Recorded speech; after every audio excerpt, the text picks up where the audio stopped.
ఫలం తజిదు మాఅన్ ఫతయమ్మము సঈదన్ తయ్యిబన్ ఫంసహు బిరుజూహికుం వైదీకుం మిన్హు. మీకు గనక వుజూకి లేదా గుసుల్కి నీరు దొరకపోయినట్లయితే తయమ్మం చేసుకోండి, మీ మొహాన్ని మీ చేతులను దాని ద్వారా తుడవండి అని అల్లాహ్ సుబ్హానహు వ తఆలా తెలియచేస్తున్నాడు.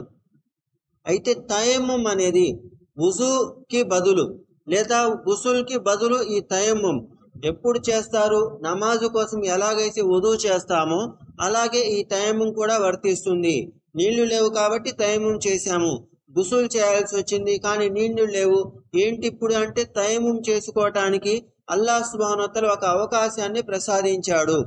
అయితే ఈ తయమ్మం గురించి సహాబాలకి ఎప్పుడైతే ఖురాన్ యొక్క వాక్యాలలో తయమ్మం అన్న మాట కనిపించిందో, మట్టితో తయమ్మం చేసుకోండి అని కనిపించిందో, ఒక సహాబీ ఏం చేశారు? జంతువులు ఎలాగైతే నేల మీద పొర్లుతూ ఉంటాయో అలా నేను కూడా పొర్లాను అని ఒక సహాబీ అన్నారు. ఇది విచిత్రంగా అనిపించినప్పటికీ ఒక సహాబీ తన జీవితాన్ని తెలియజేశారు. నాకు తెలియనప్పుడు నేను ఇలా చేశాను, నేను వెళ్ళి ముహమ్మద్ సల్లల్లాహు అలైహి వసల్లం గారితో మాట్లాడాను, ప్రవక్త గారు నాకు గుస్సులు చేయాల్సిన సమయంలో నేను తయమ్మం కోసం ఇలా చేశాను అనగానే, అయ్యో మీరు అలా చేయాల్సిన అవసరం లేదు, తయమ్మం అంటే ఏమిటి? నేలను ఒకసారి చేతులతో తట్టండి, ఆ తర్వాత మొహాన్ని రెండు చేతులను రుద్దండి, ఇదే మీ తయమ్మం అని ముహమ్మద్ సల్లల్లాహు అలైహి వసల్లం గారు అన్నారు. తయమ్మం ఎలాంటిది? కేవలం చేతులతో నేలని తాకాలి, చేతులతో నేలని తట్టాము, మొహాన్ని రెండు చేతులను శుభ్రం చేసుకున్నాము, ఇంతే. రుద్దాల్సిన అవసరం కూడా లేదు, కడుగుతున్నాము అన్నట్లుగా చేయాల్సిన అవసరం కూడా లేదు. ప్రవక్త గారు ఎలాగైతే మసా చేసి నిమిరి చూపించారో మనం కూడా అలాగే చేస్తే సరిపోతుంది. ఇది తయమ్మం. మరి ఎవరెవరు చేసుకోవచ్చు? ఎవరైనా కూడా నీళ్లు దొరకలేదు అంటే ఖచ్చితంగా చేసుకోవచ్చు. నీళ్లు దొరికాయి అయినా కూడా తయమ్మం చేసే అవకాశం ఏదన్నా ఉందా అంటే, గడ్డకట్టుకుపోయే చలిలో గనక వుజూ చేస్తే పాపం ముసలి వాళ్ళకి, చిన్న పిల్లలకి, స్త్రీలకి తుమ్ములు వస్తాయి, దగ్గులు వస్తాయి, జలుబులు వస్తాయి. అలాంటి వారు తయమ్మం చేయటమే ఉత్తమము. లేదు నేను నీళ్లతోనే వుజూ చేస్తాను, నీళ్లతోనే గుసులు చేస్తానంటే అల్హమ్దులిల్లా పర్వాలేదు, అభ్యంతరం కూడా ఏమీ లేనేలేదు.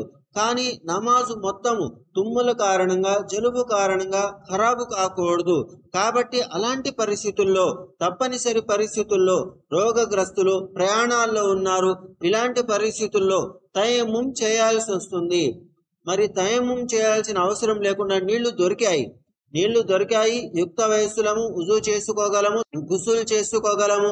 ఇప్పుడు ఎలా చేయాలి అంటే, ముహమ్మద్ సల్లల్లాహు అలైహి వసల్లం గారి భార్యలు మనకు గుసులు ఎలా చేయాలో నేర్పించారు. ఏమన్నారు?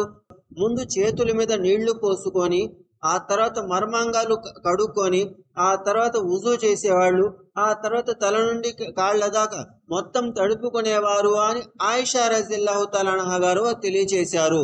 ముహమ్మద్ సల్లల్లాహు అలైహి వసల్లం గారు ఇంకొక భార్య మైమూనా రజియల్లాహు తఆలా అన్హా గారు ఏమన్నారు? ముహమ్మద్ సల్లల్లాహు అలైహి వసల్లం గారు ముందు చేతులు కడుక్కున్నాక వుజూ చేశారు, ఆ తర్వాత మర్మాంగాలు కడుక్కున్నారు అని మైమూనా రజియల్లాహు తఆలా అన్హా గారు అన్నారు. ఇద్దరు కూడా ప్రవక్త గారి భార్యలు, ఇద్దరి మాట కూడా ప్రవక్త గారు ఎలా చేశారో, అది ఎలా అయితే గమనించారో అలాగే చెబుతారు. మరి ఇక్కడ విభేదం ఏదన్నా ఉందా అంటే, మీకు ఏది వీలుగా ఉంటుంది, మీరు గుసులు చేసేటప్పుడు మీకు ఏది అనుకూలంగా ఉంటుంది, ముందు మీరు చేతులు కడుక్కోండి, చేతులు శుభ్రంగా కడుక్కోండి, మర్మాంగాలు కూడా శుభ్రం చేసుకోండి. అయితే ఒక హదీసు కనిపించింది. ఏంటి హదీసు అంటే, ముహమ్మద్ సల్లల్లాహు అలైహి వసల్లం గారు మర్మాంగాలు కడుక్కున్న తర్వాత మట్టితో చేతులు రుద్దుకున్నారు అని ఒక హదీసు వచ్చింది. మట్టితో చేతులు రుద్దుకున్నారు, అది తయమ్మం అయితే కాదు కదా. మరి మట్టితో ఎందుకు రుద్దుకున్నారు? ఆ కాలంలో సబ్బులు మనమున్నట్లు సబ్బులు లేవు, మన దగ్గర ఉన్నట్టు షాంపూలు లేవు, మన దగ్గర ఉన్నట్టు వసతులు అప్పుడు లేవు. కాబట్టి ముహమ్మద్ సల్లల్లాహు అలైహి వసల్లం గారు మట్టిని ఉపయోగించారు. ఇప్పుడేంటి, ముందు చేతులని కడుక్కోవాలి, మర్మాంగాలను శుభ్రం చేసుకోవాలి, సబ్బుతో మనం చక్కగా చేతులు కడుక్కోవాలి. ఆ కాలంలో మట్టి ఉపయోగించారు. నాకు కూడా మట్టి ఇష్టం అంటే పర్వాలేదు, అభ్యంతరం ఏమీ లేదు. కానీ ఉత్తమమైనటువంటి ప్రవక్త గారు ఏదైతే అందులో బోధించారో మట్టితో శుభ్రం చేసుకోవాలి. ఈ శుభ్రం చేసుకోవాలి అనేదే ముఖ్యమైనటువంటిది. అది మట్టితోనా లేదా సబ్బుతోనా షాంపూతోనా మన ఇష్టము. అందులో అభ్యంతరం ఎప్పుడు వస్తుంది? ఇలా చేస్తేనే సున్నత్ అంటే అభ్యంతరం వస్తుంది. సున్నత్ ఏమిటి? శుభ్రం చేసుకోవటం సున్నత్. ఈ శుభ్రం చేసుకోవటంలో మట్టి ఉపయోగిస్తారా, షాంపూ ఉపయోగిస్తారా, సబ్బు ఉపయోగిస్తారా, మొత్తం మీ మీద ఆధారపడి ఉంది. చేతులు కడుక్కున్నాక మర్మాంగాలు శుభ్రం చేసుకున్నారు. ఆ తర్వాత ఏం చేయాలి? చక్కగా వుజూ చేయాలి. మనం ఎలాగైతే నమాజు కోసం వుజూ చేస్తామో అలా వుజూ చేయాలి. ఆ తర్వాత తల నుంచి కాళ్ళ దాకా వెంట్రుకలు మొత్తం తడిచేలాగా. ఇప్పుడు తడిచేలాగా అంటే వెంట్రుక లెక్కేస్తామా? నీళ్లు పోసుకుంటూ ఉంటాము. మొత్తం తడిచేదాకా నీళ్లు పోసుకుంటాము. అయితే ముహమ్మద్ సల్లల్లాహు అలైహి వసల్లం గారి భార్యలు ఏమన్నారు? ఒక్కొక్కసారి అని ఒక ఆమె అంటుంది, ఇంకొక ఆమె ఏమన్నారు? రెండు సార్లు లేదా మూడు సార్లు అని అన్నారు.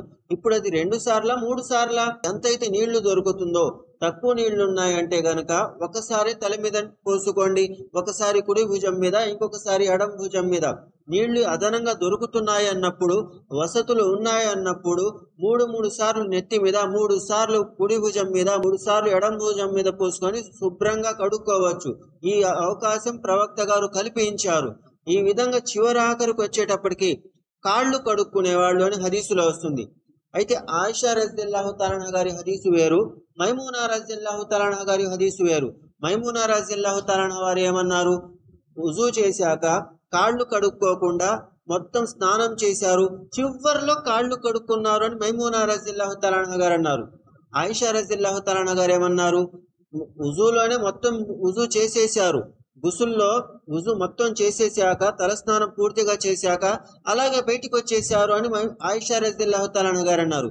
మైమూనా రజియల్లాహు తఆలా గారి మాట, చివర్లో వుజులో ఏదైతే చివరి భాగం ఉందో కాళ్ళు కడుక్కోవటం అది ఆపేసి గుసులు మొత్తం అయిపోయేటప్పటికి బయటకు వచ్చాక కడుక్కున్నారు అని తెలియచేశారు. ఇప్పుడేంది మన పరిస్థితి? ఏమి చెప్పినట్లు చేయాలా, ఆమె చెప్పినట్లు చేయాలా? అసలు ఆ వాతావరణం ఏమిటి? అరబ్బుల కాలము, ఎడారి ప్రాంతము, మట్టి నేల. ఇక్కడ ఎడారి నేల, ఎక్కడైతే నీళ్లు కాళ్ళ మీద పోసినా కూడా పైకి ఎగురుతూ ఉంటాయో బయటకు వచ్చి కాళ్ళు కడుక్కోవాలి. ఎక్కడైతే నీళ్లు పోయంగానే కింద ఇంకుపోతాయో అక్కడ లోపలే కాళ్ళు కడుక్కోవచ్చు. ఈ విధంగా మనం ప్రశాంతంగా అర్థం చేసుకోవచ్చు. హదీసు చదివే ప్రతిసారి కూడా ఒక్కసారిగా ఈ హదీసు అర్థం అవ్వలేదు, ఇప్పుడు నేను గుసులు చేసేది తప్ప కరెక్టా అంటే అందులో ముఖ్యమైనటువంటిది ఏది? ప్రవక్త గారు గుసులు అన్నారా? గుసుల్లో ముఖ్యమైనటువంటిది ఏది? వుజూ చేయటము, తలస్నానం పూర్తిగా చేయటం, బయటకు వచ్చేయటము, ఇది ముఖ్యమైనటువంటిది. ఇందులో అదనంగా ప్రవక్త గారు ఏం చేశారు, ఎలా చేశారు, పద్ధతి ఏంటి అని ప్రవక్త గారి భార్యలు మనకు తెలియచేశారు. అలాగే ముహమ్మద్ సల్లల్లాహు అలైహి వసల్లం గారు, ఆయిషా రజియల్లాహు తఆలా గారు ఇద్దరు కలిసి గుసులు చేశారని హదీసు ఒకటి వస్తుంది. అలాగే ముహమ్మద్ సల్లల్లాహు అలైహి వసల్లం గారు, మైమూనా రజియల్లాహు తఆలా గారు ఇద్దరు కలిసి గుసులు చేశారని ఇంకొక హదీసులో కనిపిస్తుంది. అంటే భార్యతో కలిసి ఒకే గుసులు, ఒకే టబ్బులో, ఒకే బకెట్లో స్నానం చేయవచ్చా అంటే ఆ అనుమతి అనేది ఉంది. చేయాలి, తప్పనిసరికి అనుమతి ఉందికి చాలా తేడా ఉంది. మనకు చదువు రాకపోతే గనుక ఇద్దరు కలిసే వుజూ చేయాలి, ఇద్దరు కలిసే గుసులు చేయాలన్న స్థితికి వచ్చేస్తాము. ప్రవక్త గారు ఒక అనుమతి అనేది చూపించారు. నీళ్లు తక్కువ ఉన్నాయి లేదా సమయం తక్కువగా ఉంది, ఇద్దరు గుసులు చేయాల్సి వచ్చింది అంటే ఒకే టబ్బులో భార్యాభర్త వుజూ చేయవచ్చు, ఒకే టబ్బులో భార్యాభర్త గుసులు చేయవచ్చు, ఒకే బాత్రూంలో ఇద్దరు గుసులు చేయవచ్చు. ఈ అవకాశం అనేది ప్రసాదించారు. ఇలాగే చేయాలి, తప్పనిసరి కాదు. ఈ అవకాశం కూడా ఒకటనేది ఉంది. రంజాన్కు, బక్రీద్కు వెళ్లాల్సి వచ్చింది, ముందే 10 నిమిషాలు ఇద్దరం వెళ్ళాలి అనుకుంటే భార్య భర్త ఇద్దరు లోపలికి వెళ్ళొచ్చు, గుసులు చేసి బయటికి రావచ్చు.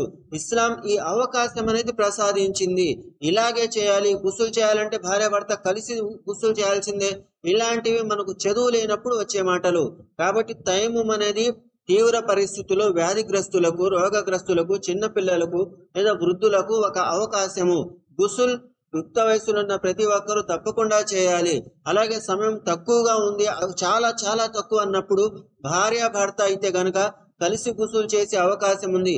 ప్రస్తుతం మనం ఉన్న కాలంలో ఎవరైనా గుసులు చేయవచ్చా? అలాగా అటు ఆడవాళ్ళు ఇటు మగవాళ్ళు గుసులు చేయవచ్చా అంటే ఇది హరాం. ఇలాంటి పనులు ఇస్లాంకి సంబంధం లేనివి. పాశ్చాత్య దేశాలలో బట్టలు లేకుండా తిరుగుతారు, వాళ్ళని చూసి మనం అలవాటు చేసుకోకూడదు. తర్వాత ఇంకేదన్నా ఆలోచిస్తే ఏంటి అంటే అక్కడ మొత్తం తప్పుడు పనులే చేసుకుంటూ పోతున్నారు. కాబట్టి వీటి నుంచి మనం జాగ్రత్త వహించాలి.